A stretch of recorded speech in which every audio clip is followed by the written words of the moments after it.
Welcome to my YouTube channel. Last lecture में आपने electric dipole से रिलेटेड चीज़ें सीखी थी।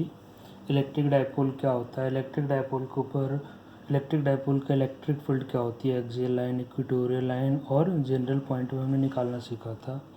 हमने ये भी सीखा था कि अगर एक इलेक्ट्रिक डायपोल को यूनिफॉर्म इलेक्ट्रिक फील्ड में रख देते हैं तो उसके ऊपर क्या फोर्स लगता है, उसके ऊपर क्या टॉर्क लगेगा, उसका ऑसिलेशन क्या होगी, ऑसिलेशन का टाइम पीरियड क्या होगा और उसकी पोटेंशियल एनर्जी क्या होगी। जब इलेक्ट्रिक डायपोल को कंक्लूड करके आगे बढ़ते हैं तो उसमें एक बड़ी छोटी सी चीज़ हमें सिखाई थी फैराडे साहब ने और बड़ी इंपॉर्टेंट बात हमें बताई थी। ये हमारे बोर्ड पॉइंट ऑफ व्यू या कॉम्पिटिटिव पॉइंट ऑफ व्यू, दोनों ही पॉइंट ऑफ व्यू से बड़ा ही इंपॉर्टेंट है ये। And the topic is known as electric field lines. Electric field lines क्या होती हैं? इलेक्ट्रिक फील्ड लाइंस एक इमेजिनरी लाइंस होती है, जैसा कि हमें फैराडे साहब ने बताया था। उन्होंने कहा कि एक ऐसी इमेजिनरी लाइन जो स्पेस में कुछ इस तरीके से एग्जिस्ट करती हो कि उसके किसी भी पॉइंट पे टेंजेंट ड्रॉ करोगे, you will get the direction of electric field at that point. अगर मैं सीधे क्लियर वर्ड में सिखाऊं तो एक इमेजिनरी लाइन जो स्पेस में कुछ इस तरीके से एग्जिस्ट करेंगी कि अगर उसके किसी भी पॉइंट पे आप टेंजेंट ड्रॉ करोगे तो आपको उस पॉइंट पे इलेक्ट्रिक फील्ड की डायरेक्शन मिलेगी।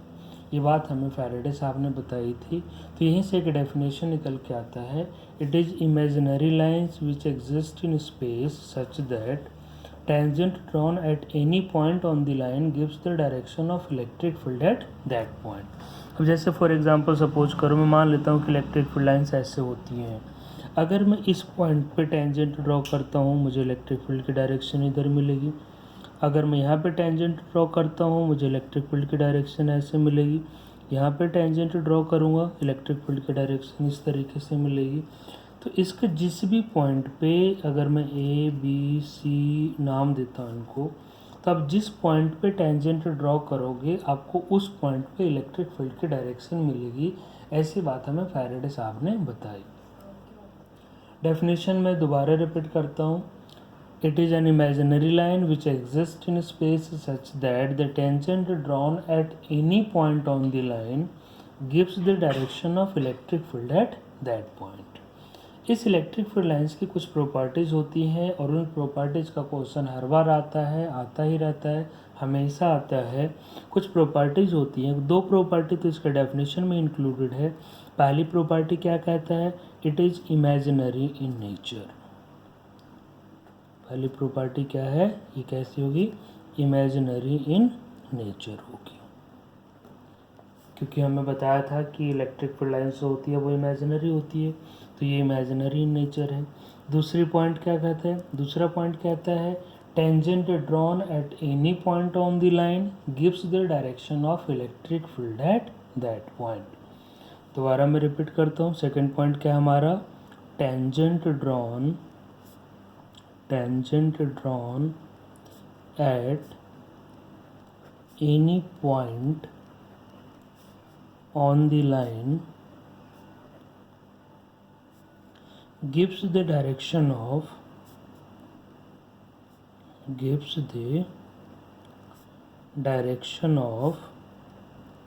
electric field at that point। क्या देगा हमें, इलेक्ट्रिक फील्ड की डायरेक्शन देगा उस पॉइंट पे। किस पॉइंट पे, जिस पॉइंट पे आपने टेंजेंट ड्रॉ करा था। तीसरी पॉइंट कहता है कि जो इलेक्ट्रिक फील्ड लाइंस होती हैं वो कॉन्टिन्यूअस इन नेचर होती है। जो इलेक्ट्रिक फील्ड लाइंस होती हैं वो कॉन्टिन्यूअस इन नेचर होती है। क्या लिखेंगे, it is continuous in nature. हमने तीन प्रॉपर्टी सीखा। पहली प्रॉपर्टी क्या, इमेजिनरी होगी। दूसरी प्रॉपर्टी क्या, किसी भी पॉइंट पे टेंजेंट ड्रॉ करोगे you will get the direction of electric field at that point. तीसरी प्रॉपर्टी क्या कहता है कि ये इमेजिनरी इन नेचर होंगी। फोर्थ प्रॉपर्टी कहता है कि it originates from positive charge and terminates at negative charge. Fourth property हमें क्या सिखाता है कि जो इलेक्ट्रिक फील्ड लाइंस होती हैं वो पॉजिटिव चार्ज से ओरिजिनेट होती हैं पॉजिटिव से ओरिजिनेट होंगी और जहाँ पे नेगेटिव होगा उस नेगेटिव पे क्या होंगी, ये टर्मिनेट होंगी। Electric field lines positive charge से ओरिजिनेट होती हैं और नेगेटिव पे क्या होती हैं, टर्मिनेट होती हैं। This is the property number 4। Next property कहता है कि किसी भी पॉजिटिव चार्ज से कितनी फील्ड लाइंस ओरिजिनेट होंगी और किसी नेगेटिव पे कितनी फील्ड लाइंस टर्मिनेट होंगी, that is the directly proportional to the magnitude of charge. क्या बोलेंगे हम लोग, number of field lines originating from positive charge and terminating at negative charge is directly proportional to the magnitude of charge। दोबारा repeat कर रहा हूँ मैं, number of field lines originating from positive charge and terminating at negative charge is directly proportional to the magnitude of charge। एक example लेकर solve करते हैं इसको। सपोज करो एक चार्ज है Q1, एक दूसरा नेगेटिव चार्ज है Q2। यहाँ से फील्ड लाइंस ओरिजिनेट हो रही हैं, ऐसे जा रही हैं, ऐसे जा रही है, ऐसे जा रही है, ऐसे जा रही है, ये फील्ड लाइंस ओरिजिनेट हुई है यहाँ से, यहाँ पे फील्ड लाइंस टर्मिनेट हुई है। तो आप देख सकते हैं, बड़ी कॉमन सी चीज़ मैं आपको दिखाता हूँ। अगर मैं Q1 की बात करूँ तो अगर मैं काउंट करता हूँ Q1 से तो 1 2 3 4 5 6 7 8 फील्ड लाइंस ओरिजिनेट हो रही है। 1 2 3 4 5 6 7 8 फील्ड लाइंस क्या हो रही है, ओरिजिनेट हो रही है। कहाँ से, Q1 से। Q2 की बात करें तो 1 2 3 4 5 6 Q2 पे क्या हो रही है, 6 फील्ड लाइंस टर्मिनेट हो रही है। मतलब ये रहा कि Q1 से जो फील्ड लाइंस ओरिजिनेट हुई हैं और Q2 पे जो टर्मिनेट हुई हैं, दोनों फील्ड लाइंस के नंबर में डिफरेंस है। इट इम्प्लाइज व्हाट कि Q1 से बात करूँ तो Q1 से बिकॉज ज़्यादा ओरिजिनेट हुई है, that's why we will say that the magnitude of Q1 is greater than the magnitude of Q2। हम ऐसा इसलिए कह पाए क्योंकि जहाँ से फील्ड लाइंस ओरिजिनेट हुई है वो नंबर ज़्यादा है और जहाँ पे फील्ड लाइंस टर्मिनेट हो रही हैं वो नंबर क्या हमारा कम है। तो हमने क्या सीखा कि number of field lines originating from positive charge and terminating at negative charge is directly proportional to the magnitude of charge. अगर मैं Q1 Q2 के साइन के बारे में बात करता तो आप देख सकते हो Q1 से ओरिजिनेट हो रही है तो Q1 पॉजिटिव रहा होगा, Q2 से टर्मिनेट हो रही है तो Q2 क्या रहा होगा, नेगेटिव रहा होगा। यही सेम टू सेम क्वेश्चन हमारे एक बार जेई में आया था जिसमें पूछा था हमसे कि सेम डायग्राम दिया था, पूछा था Q1 Q2 के मैग्नीट्यूड के बारे में बताओ और पूछा था कि Q1 Q2 के साइन के बारे में बताओ। मोर देन वन करेक्ट का क्वेश्चन था।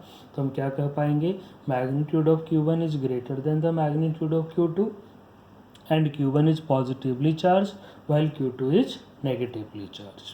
तो ये तो प्रॉपर्टी थी हमारे पास। हमने कुल मिलाकर के अब तक 5 प्रॉपर्टी सीखी। 5 प्रॉपर्टी में पहली प्रॉपर्टी क्या सिखाई मैंने आपको, इमेजिनरी इन नेचर होंगी। दूसरी प्रॉपर्टी क्या सीखा हमने, किसी पॉइंट पे टेंजेंट ड्रॉ करोगे will get the direction of electric field. तीसरी प्रॉपर्टी क्या सीखी हमने, कंटिन्यूस इन नेचर होती है। चौथी प्रॉपर्टी क्या सीखी हमने, पॉजिटिव से ओरिजिनेट होती है और नेगेटिव पे टर्मिनेट होती है। फिफ्थ प्रॉपर्टी क्या सीखा हमने कि पॉजिटिव से कितनी ओरिजिनेट हो रही है और नेगेटिव पे कितनी टर्मिनेट हो रही है, that is directly proportional to the magnitude of charge. Property number 6 कहता है कि electric field lines can never form a close loop. Property number 6 हमें क्या सिखाता है कि इलेक्ट्रिक फील्ड लाइंस कभी भी क्लोज लूप का फॉर्मेशन नहीं कर सकती। मतलब इलेक्ट्रिक फील्ड लाइंस कभी भी आपको इस फॉर्म में नहीं दिखेंगी, ये बात गलत है। प्रॉपर्टी नंबर 6 हमें क्या सिखा गया, electric field lines can never form a close loop. Reason explain कर सकते हो कि electric field lines close loop क्यों फॉर्म नहीं करती होंगी। इसका बड़ा सिंपल सा रीजन है। देखो, हमें सिखाया गया कि इलेक्ट्रिक फील्ड लाइंस पॉजिटिव से ओरिजिनेट होंगी और नेगेटिव पे टर्मिनेट होंगी। यही बात हमने सीखी। कि इलेक्ट्रिक फील्ड लाइंस पॉजिटिव से ओरिजिनेट होती हैं और नेगेटिव पे टर्मिनेट होती हैं। क्लोज लूप बनाने का मतलब होता है, क्लोज लूप तब फॉर्म होता है जब जहाँ से आपने स्टार्ट किया अब वापस वहीं पे लौट के आ जाओ। तो अगर मैं क्लोज लूप बनाता हूँ तो जो दूसरी फील्ड लाइंस है उसको देखो, यहाँ पे क्लोज लूप बन गया, ये क्लोज लूप बन तो गया, लेकिन अगर मैं दूसरी फील्ड लाइंस को अगर ध्यान से देखूं तो फील्ड लाइंस नेगेटिव से ओरिजिनेट हो रही है और पॉजिटिव पे टर्मिनेट हो रही है। तो बिकॉज ये नेगेटिव से ओरिजिनेट होकर पॉजिटिव पे टर्मिनेट हो रही है, जो कि हमारा जो ऊपर हमने एक प्रॉपर्टी पढ़ा था उसको फेल करता है, उसको गलत प्रूफ करता है। क्योंकि ऊपर प्रॉपर्टी में क्या सिखाया गया था कि it originates from positive charge and terminates at negative charge, जबकि यहाँ पे आपको क्या देखने को मिला, it originates from negative and terminated positive. तो बिकॉज ये वाली बात पॉसिबल नहीं है, इसलिए हमने क्या कह दिया स्ट्रेट फॉरवर्ड कि इलेक्ट्रिक फील्ड लाइंस कभी भी क्लोज लूप का फॉर्मेशन नहीं करती। तो कुल मिलाकर के अभी तक हमने 6 प्रॉपर्टी सीख ली रिगार्डिंग इलेक्ट्रिक फील्ड लाइंस। जब इसके नेक्स्ट प्रॉपर्टी की तरफ आगे बढ़ेंगे तो हमने कुल मिलाकर के 6 प्रॉपर्टी सीखा अभी तक रिगार्डिंग इलेक्ट्रिक फील्ड लाइंस। जब इलेक्ट्रिक फील्ड लाइंस की नेक्स्ट प्रॉपर्टी की बात करते हैं, that is the property number 7 की अगर मैं बात करूं, तो इलेक्ट्रिक फील्ड लाइंस की प्रॉपर्टी नंबर 7 हमें सिखाता है कि इलेक्ट्रिक फील्ड लाइंस कभी भी एक दूसरे को इंटरसेक्ट नहीं कर सकती। मतलब ये नहीं हो सकता कि एक इलेक्ट्रिक फील्ड लाइंस यहाँ से आ रही हो, एक इलेक्ट्रिक फील्ड लाइंस यहाँ से जा रही हो, ये इलेक्ट्रिक फील्ड लाइंस एक दूसरे को इंटरसेक्ट कर रही है इस पॉइंट पे। ये बात क्या है, गलत है। इलेक्ट्रिक फील्ड लाइंस किसी पर्टिकुलर पॉइंट पे दो फील्ड लाइंस कभी भी कहीं पे भी इस यूनिवर्स में इंटरसेक्ट नहीं कर सकती। ये बात 110% गलत है। अब आप सोच रहे हो क्या रीज़न रहा होगा कि इलेक्ट्रिक फील्ड लाइंस इंटरसेक्ट नहीं कर सकती। तो इसका 2 तरीके का एक्सप्लेनेशन है।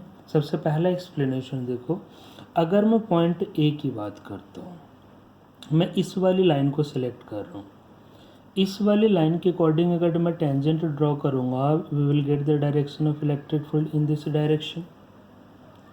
जबकि सेम पॉइंट पे अगर मैं इस वाली फील्ड लाइंस की बात करूँगा तो हमारा टेंजेंट इस तरफ कहीं आएगा। अब ये इलेक्ट्रिक फील्ड की डायरेक्शन होगी।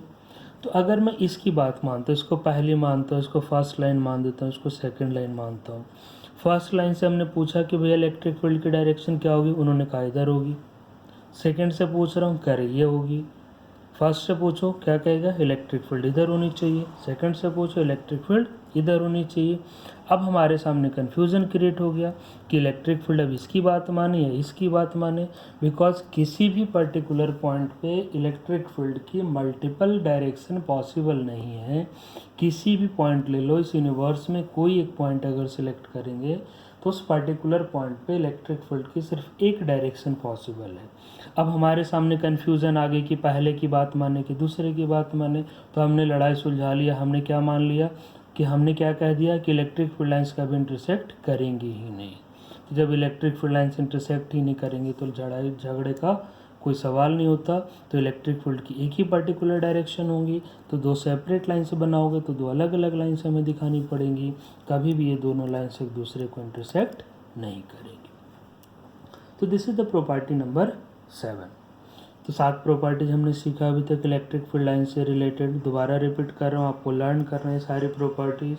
पहली प्रॉपर्टी क्या कहता है, इमेजिनरी होंगी। दूसरी प्रॉपर्टी क्या कहता है, टेंजेंट ड्रॉ करोगे तो आपको इलेक्ट्रिक फील्ड की डायरेक्शन मिल जाएगी जिस पॉइंट पे टेंजेंट ड्रॉ करोगे वहाँ। तीसरी कहता है कंटिन्यूस इन नेचर होती है। चौथी कहता है पॉजिटिव से ओरिजिनेट होती है, नेगेटिव पे टर्मिनेट होती है। फिफ्थ कहता है कि पॉजिटिव से कितनी ओरिजिनेट और नेगेटिव पे कितनी टर्मिनेट होंगी, that is the directly proportional to the magnitude of charge. Sixth कहता है कि इलेक्ट्रिक फील्ड लाइंस कभी भी क्लोज लूप का फॉर्मेशन नहीं कर सकती। सेवेंथ कहता है कि इलेक्ट्रिक फील्ड लाइंस कभी भी एक दूसरे को इंटरसेक्ट नहीं कर सकती। अब नेक्स्ट प्रॉपर्टी की बात करते हैं। तो प्रॉपर्टी नंबर 8 की बात करता हूँ मैं। तो प्रॉपर्टी नंबर 8 कहता है कि किसी रीजन में अगर कोई स्पेस ऐसा लेता हूँ मैं, कोई एरिया ऐसा लेता हूँ मैं जहाँ पे इलेक्ट्रिक फील्ड यूनिफॉर्म है, जहाँ पे इलेक्ट्रिक फील्ड क्या है, यूनिफॉर्म है। तो क्या कहता है हमारा नेक्स्ट प्रॉपर्टी कि in a region where there is uniform electric field lines are parallel and equally spaced. दोबारा रिपीट कर रहा हूँ, in a region where there is uniform electric field lines are parallel and equally spaced. मतलब क्या है कि अगर uniform electric field है तो इलेक्ट्रिक फील्ड लाइंस एक दूसरे की क्या होंगी, पैरेलल होंगी। और अगर इलेक्ट्रिक फील्ड लाइंस एक दूसरे के पैरेलल हैं तो क्या होगा, एक और बात होगी कि यूनिफॉर्म इलेक्ट्रिक फील्ड में हर दो फील्ड लाइंस के बीच की जो गैपिंग होगी, ये अलग दिख रहा होगा आपको क्योंकि ये एक्यूरेट ड्राइंग नहीं है ये, तो हर एक दो फील्ड लाइंस के बीच की अगर आप गैपिंग निकालोगे, गैपिंग विल बी सेम। तो क्या कहता है हमारा प्रॉपर्टी ये कि जिस रीजन में यूनिफॉर्म इलेक्ट्रिक फील्ड होगी वहाँ पे फील्ड लाइंस एक दूसरे के पैरेलल होंगी और इक्वली स्पेस्ड होगी। नेक्स्ट प्रॉपर्टी कहता है कि जहाँ पे इलेक्ट्रिक फील्ड स्ट्रॉन्गर होगा, जहाँ पे इलेक्ट्रिक फील्ड स्ट्रॉन्गर होगी, जिस रीजन की बात करूँ मैं, जिस एरिया की बात करूँ मैं, जिस एरिया में इलेक्ट्रिक फील्ड स्ट्रॉन्गर होगी, तो अगर इलेक्ट्रिक फील्ड स्ट्रॉन्गर होगी तो इलेक्ट्रिक फील्ड लाइंस जो होती हैं वो क्लोजर हो जाती है। जहाँ पे इलेक्ट्रिक फील्ड स्ट्रॉन्गर होगा इलेक्ट्रिक फील्ड लाइंस एक दूसरे के पास आ जाएंगी। जैसे सपोज करो हमने 4 फील्ड लाइंस बनाई, एक पॉइंट लेता हूँ मैं से दिस पॉइंट इज ए, एक दूसरा पॉइंट लेता हूँ से दिस पॉइंट इज बी। आप चेक कर सकते हो कि पॉइंट ए पे इलेक्ट्रिक फील्ड लाइंस बहुत क्लोज आ गई हैं और पॉइंट बी पे इलेक्ट्रिक फील्ड लाइंस के बीच की गैपिंग बढ़ गई है। तो जहाँ पे इलेक्ट्रिक फील्ड लाइंस क्लोज आ जाती है इट इम्प्लाइज व्हाट, वहाँ पे इलेक्ट्रिक फील्ड का स्ट्रेंथ ज़्यादा रहा होगा, और जहाँ पे इलेक्ट्रिक फील्ड लाइंस एक दूसरे से दूर चली जाती है इट इम्प्लाइज उस पॉइंट पे इलेक्ट्रिक फील्ड का स्ट्रेंथ कम रहा होगा। तो अगर मैं इस डायग्राम के बेसिस पे बात करूँ तो simply we will say that electric field at A is greater than electric field at B. तो क्या बोलेंगे अगर इसको स्टेटमेंट के फॉर्म में लिखना चाहें तो क्या बोलेंगे कि in a region where electric field is strong electric field lines are closer and in a region where electric field is weaker electric field lines are farther. दोबारा रिपीट कर रहा हूँ मैं, जहाँ पे इलेक्ट्रिक फील्ड स्ट्रॉन्गर होंगी electric field lines एक दूसरे के क्लोज आ जाएंगी, और जहाँ पे इलेक्ट्रिक फील्ड कमज़ोर होगा इलेक्ट्रिक फील्ड लाइंस एक दूसरे से दूर चली जाएंगी।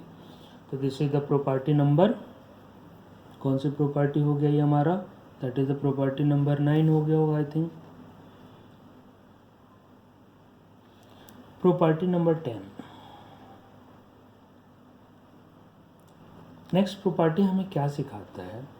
नेक्स्ट प्रॉपर्टी कहता है कि in a region where there is no electric field, एक ऐसे एरिया की बात कर रहा हूँ मैं जहाँ पे इलेक्ट्रिक फील्ड नहीं है, वहाँ पे इलेक्ट्रिक फील्ड लाइंस एब्सेंट होंगी। नेक्स्ट प्रॉपर्टी क्या बोला मैंने कि in a region where there is no electric field lines are absent. ठीक है, क्या क्या प्रॉपर्टीज हमने देखी अभी तक, हमने देखा यूनिफॉर्म इलेक्ट्रिक फील्ड होगी तो फील्ड लाइंस पैरेलल और इक्वली स्पेस्ड होंगी, इलेक्ट्रिक फील्ड स्ट्रॉन्गर होगी तो फील्ड लाइंस पास आ जाएंगी, इलेक्ट्रिक फील्ड कमज़ोर होंगी तो फील्ड लाइंस दूर चली जाएंगी। एंड नेक्स्ट प्रॉपर्टी में क्या बताया मैंने कि जहाँ पे इलेक्ट्रिक फील्ड नहीं होंगी इलेक्ट्रिक फील्ड लाइंस अवेलेबल नहीं होंगी। एंड नेक्स्ट प्रॉपर्टी की बात करूँ तो नेक्स्ट प्रॉपर्टी बड़ी सिंपल सी प्रॉपर्टी है और वो हमारे जेई का पूछा हुआ क्वेश्चन है। नेक्स्ट प्रॉपर्टी हमसे सिखाता है कि जो इलेक्ट्रिक फील्ड लाइंस होंगी वो किसी भी कंडक्टर के सरफेस पे परपेंडिकुलरली एंटर करेंगी। Electric field lines perpendicularly enter करेंगी। परपेंडिकुलरली एंटर करने का मतलब क्या है कि ये वाली लाइन को अगर आप यहाँ से ड्रॉ करोगे must pass through the centre, और परपेंडिकुलरली ही बाहर निकलेंगी। परपेंडिकुलरली एंटर करेंगी और परपेंडिकुलरली ही बाहर निकलेंगी, लेकिन कंडक्टर के अंदर एग्जिस्ट नहीं करेंगी। नेक्स्ट प्रॉपर्टी क्या सिखा गया हमें कि इलेक्ट्रिक फील्ड लाइंस जो होंगी वो कंडक्टर के सरफेस के परपेंडिकुलर एंट्री करती हैं और परपेंडिकुलरली बाहर निकलती है, लेकिन ये इनसाइड द कंडक्टर एग्जिस्ट नहीं करती। अब इसके दो पार्ट आते हैं। पहला पार्ट आता है कि इलेक्ट्रिक फील्ड लाइंस कंडक्टर के सरफेस के परपेंडिकुलर होती क्यों है। तो इस क्वेश्चन का एक्सप्लेनेशन मैं आपको नेक्स्ट चैप्टर जब मैं इलेक्ट्रिक पोटेंशियल पढ़ाऊंगा उसमें दूंगा कि basically electric field line surface के परपेंडिकुलर होती क्यों है।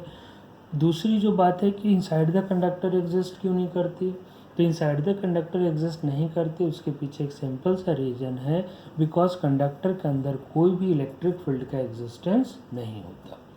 इनसाइड द कंडक्टर कोई इलेक्ट्रिक फील्ड एग्जिस्ट नहीं करती एट एनी कॉस्ट। अगर क्लोज कंडक्टर है, क्लोज्ड है, वो कम्प्लीटली बंद है, तो आप कैसा भी सर्कमटेंसेस क्रिएट कर लो, उसके अंदर एक चार्ज ना रख करके अगर बाहर आप उतने भी चार्जेस रख दोगे तो इनसाइड द कंडक्टर कोई भी इलेक्ट्रिक फील्ड एग्जिस्ट नहीं करेगी।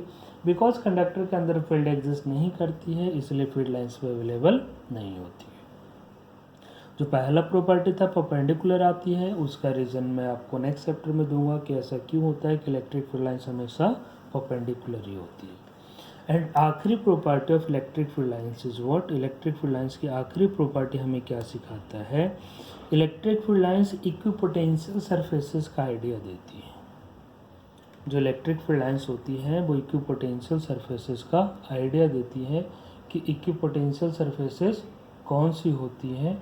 उसके बारे में अगर मैं बात करूं तो एक ऐसा सरफेस जिसके हर एक पॉइंट का पोटेंशियल सेम हो, ये सब हम अगले चैप्टर में डिस्कस करेंगे, ठीक है। तो इतनी बातें हमने सीख ली रिगार्डिंग इलेक्ट्रिक फील्ड लाइंस। कई सारी प्रॉपर्टीज़ हैं।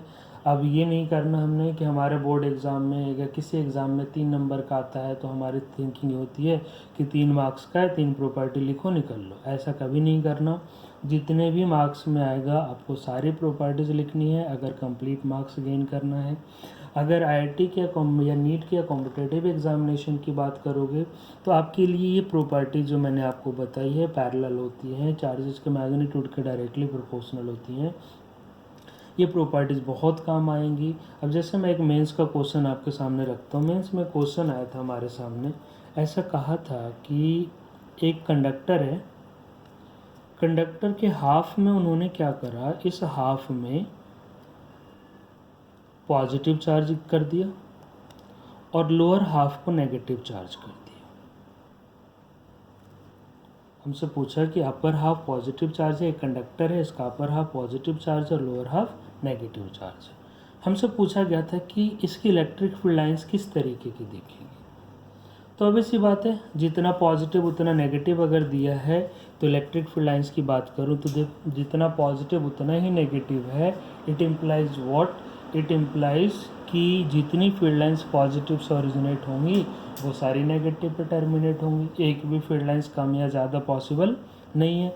और दूसरी बात कि बिकॉज ये कंटिन्यूस होती है, ब्रेक नहीं हो सकती, तो चुपचाप ऐसा डायग्राम बनाते चलेंगे। कुछ इस तरीके की फील्ड लाइंस आपको देखने को मिलेंगी। ऐसा हम दोनों तरफ से कंप्लीट बना सकते हैं। मैंने बना के दिखाया नहीं, आप बना लेना इसको। जितनी फील्ड लाइंस आएंगी यहाँ से सारी टर्मिनेट होती रहेंगी। तो कुछ इस तरीके के क्वेश्चन हमसे पूछे जाते हैं। मैं आपको एक क्वेश्चन दे रहा हूँ, उसका सॉल्यूशन आप मुझे इसके कमेंट सेक्शन में देना। एक छोटा सा क्वेश्चन पूछ रहा हूँ मैं कि इलेक्ट्रिक फील्ड लाइंस कैसी दिखेंगी, क्या होंगी। जैसे सपोज करो एक क्वेश्चन है हमारे सामने, मैं ऐसा मान लेता हूँ कि एक स्फीयर है। इस स्फीयर की बात करूँ तो ये सॉलिड नॉन कंडक्टिंग स्फीयर है, या मान लेता हूँ सॉलिड कंडक्टिंग स्फीयर है। ये पूरा स्फीयर कैसा है, सॉलिड कंडक्टिंग। इस कंडक्टिंग स्फीयर के एक छोटे से सेगमेंट पे यहाँ पे मैंने कैविटी बना लिया। क्या करा मैंने, यहाँ पे कैविटी बनाया। कैविटी बनाने का मतलब पता ही होगा कि उस पॉइंट से हमने क्या करा, स्फीयर को काट के निकाल दिया, तो यहाँ पे स्पेस वैकेंट हो जाएगा। इस कैविटी के सेंटर पे, ज़रूरी नहीं है कि सेंटर पे ही रखूँ, मैं कहीं भी रख सकता हूँ, एक पॉइंट चार्ज रख देता हूँ Q। दोबारा रिपीट कर रहा हूँ, क्या क्या मैंने एक कंडक्टिंग सॉलिड स्फीयर लिया, उसके अंदर एक कैविटी बनाया, जगह खाली किया। जो कैविटी था, कैविटी के सेंटर पे मैंने एक पॉइंट चार्ज Q रख दिया। अगर मैंने कैविटी के सेंटर पे एक पॉइंट चार्ज क्यू रखा है तो अब आप लोग इसकी इलेक्ट्रिक फील्ड लाइंस कैसी दिखेंगी वो ड्रॉ करके इसका सॉल्यूशन आप कमेंट सेक्शन में देंगे कि इसकी electric field lines basically visible कैसी होंगी, किस तरीके की। ठीक है, और भी बहुत सारी चीज़ें हैं। एक इलेक्ट्रिक डाइपोल की फील्ड लाइंस आप ड्रॉ करके दिखाओगे। सपोज करो एक इलेक्ट्रिक डाइपोल है, यहाँ पे माइनस क्यू रखा हुआ है, यहाँ पे प्लस क्यू रखा हुआ है। इसकी इलेक्ट्रिक फील्ड लाइंस कैसी होंगी ये आप बना के बताना, डी डिस्टेंस पे है। ठीक है, तो इस तरीके से कई सारे क्वेश्चंस आ सकते हैं, कई सारी चीज़ें आपको देखने को मिल सकती हैं। कुछ फील्ड लाइंस में आपको काम करने के लिए दे रहा हूँ। यहाँ पे एक पॉजिटिव चार्ज है, यहाँ पे एक पॉजिटिव चार्ज है। से here is the Q1, here is the Q2। एक डाटा है कि Q1 का मैग्नीट्यूड Q2 से ज़्यादा है। फील्ड लाइंस कैसी होंगी आप ड्रॉ करोगे। ठीक है, तीसरी नेक्स्ट क्वेश्चन में क्या करते हैं, दोनों नेगेटिव चार्ज रख देते हैं। यहाँ पे -Q1 रख देता हूँ, -Q2 रख देता हूँ। क्या देता हूँ वापस, Q1 का मैग्नीट्यूड Q2 से ज़्यादा है, magnitude of Q1 is greater then magnitude of Q2। इसकी फील्ड लाइंस आप ड्रॉ करके बताना कैसी होंगी। तो ये कुछ क्वेश्चन है जिसके सॉल्यूशन आप हमें कमेंट सेक्शन में दोगे, या जो हमारे स्टूडेंट्स इस वीडियो को देख रहे हैं वो इसका सॉल्यूशन हमें व्हाट्सएप करेंगे या किसी भी तरीके से मेल करेंगे, मुझे इसका सॉल्यूशन मेल करेंगे। तो कुल मिलाकर के ये बात हमने सीखी रिगार्डिंग इलेक्ट्रिक फील्ड लाइंस।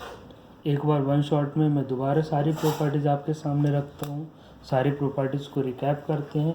आपका टिप्स पे होनी चाहिए प्रॉपर्टीज़ की होती क्या है बेसिकली। तो इलेक्ट्रिक फील्ड लाइंस की एक बेसिक डेफिनेशन सीखी हमने। वो डेफिनेशन क्या थी, it is an imaginary line which exist in space such that tangent drawn at any point on the line gives the direction of electric field at that point. ये हमने basic definition सीखी। इसी definition के साथ उसकी दो property associated थी। Property number 1 imaginary nature होगी, प्रॉपर्टी नंबर 2 किसी पॉइंट पे टेंजेंट ड्रॉ करोगे will get the direction of electric field at that point. Property number 3 कहता है कि ये कंटिन्यूस इन नेचर होंगी। प्रॉपर्टी नंबर 4 क्या कहता था कि पॉजिटिव्स ओरिजिनेट होंगी और नेगेटिव पे टर्मिनेट होंगी। Positive point number property number 5 क्या कहता था कि कितनी फील्ड लाइंस पॉजिटिव से ओरिजिनेट होंगी और कितनी फील्ड लाइंस नेगेटिव पे टर्मिनेट होंगी, that is the directly proportional to the magnitude of charge. मतलब जिसका चार्ज का मैग्नीट्यूड ज़्यादा होगा वहाँ से ज़्यादा ओरिजिनेट होंगी, जिसका चार्ज का मैग्नीट्यूड कम होगा वहाँ से कम ओरिजिनेट होंगी अगर दोनों पॉजिटिव है। सिमिलरली आप नेगेटिव के लिए लिख सकते हो। नेक्स्ट प्रॉपर्टी हमने क्या सीखा है कि इलेक्ट्रिक फील्ड लाइंस कभी क्लोज लूप का फॉर्मेशन नहीं करती हैं। रीजन मैंने आपको एक्सप्लेन कर दिया था कि electric field lines close loop क्यों नहीं बना सकती। नेक्स्ट प्रॉपर्टी हमें क्या सिखाता है कि कभी भी इलेक्ट्रिक फील्ड लाइंस एक दूसरे को इंटरसेक्ट नहीं कर सकती। इसका भी रीजन मैंने आपको एक्सप्लेन कर दिया कि इलेक्ट्रिक फील्ड लाइंस क्यों इंटरसेक्ट नहीं कर सकती। नेक्स्ट प्रॉपर्टी मैंने आपको क्या बताया कि अगर इलेक्ट्रिक फील्ड यूनिफॉर्म है तो इलेक्ट्रिक फील्ड लाइंस एक दूसरे के पैरेलल होंगी और इक्वली स्पेस्ड होंगी। इसके बाद नेक्स्ट प्रॉपर्टी मैंने आपको क्या बताया कि अगर इलेक्ट्रिक फील्ड लाइंस क्लोज आ रही है it implies electric field stronger है, अगर इलेक्ट्रिक फील्ड लाइंस एक दूसरे से दूर जा रही है इट इम्प्लाइज इलेक्ट्रिक फील्ड क्या है वहाँ पे वीकर है। नेक्स्ट प्रॉपर्टी हमने क्या सीखा कि जो इलेक्ट्रिक फील्ड लाइंस होती हैं वो उस जगह पे अवेलेबल नहीं होती हैं जहाँ पे इलेक्ट्रिक फील्ड नहीं होता। इट इम्प्लाइज व्हाट कि in a region where there is no electric field lines are absent. Next property हमने क्या सीखा, इलेक्ट्रिक फील्ड लाइंस जो होंगी वो कंडक्टर के सरफेस के परपेंडिकुलरली एंटर करेंगी और परपेंडिकुलरली बाहर निकलेंगी, but inside the conductor exist नहीं करती हैं। इनसाइड द कंडक्टर एग्जिस्ट क्यों नहीं करती उसका रीज़न भी मैंने आपको समझा दिया, क्योंकि कंडक्टर के अंदर कोई भी इलेक्ट्रिक फील्ड का एग्जिस्टेंस नहीं होता।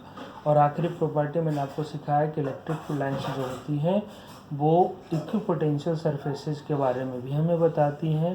अब इक्विपोटेंशियल सरफेस क्या होता है इसके बारे में हम बात करेंगे अगले चैप्टर में।